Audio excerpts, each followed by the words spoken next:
dapat sumuko na siya. Mas maganda kung sumuko sa pulis o sa military. Wala kang ligtas dito. Hindi ka makakaligtas. Ang laki yung ginawa yung kalukuhan. Mahiya naman kayo sa inyong kapwa Pilipino.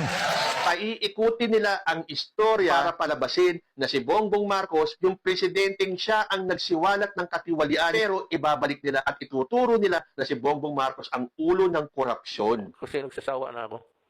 In my years of government, wala nang katapusan itong corruption. Mahirap talaga pigilin. Samantalang panahon pa ni Rodrigo Duterte, umamin siya na talamak ang korupsyon nung panahon niya. DPWH. Ang DPWH, ang pinaka-racket dyan is yung Ghost Project. Marami yan. Muntik na nga siyang maging hero eh. Walang ebidensya to. Walang ebidensya. Congressman Josephine Ramirez Sato of Occidental Mindoro. Congressman Eric Yap, ACT-CIS Party List. Dahil binanggit niya na merong korupsyon sa ilalim ng kanyang administrasyon. May ginawa ba siya? Wala. Hindi ko kaya itong corruption.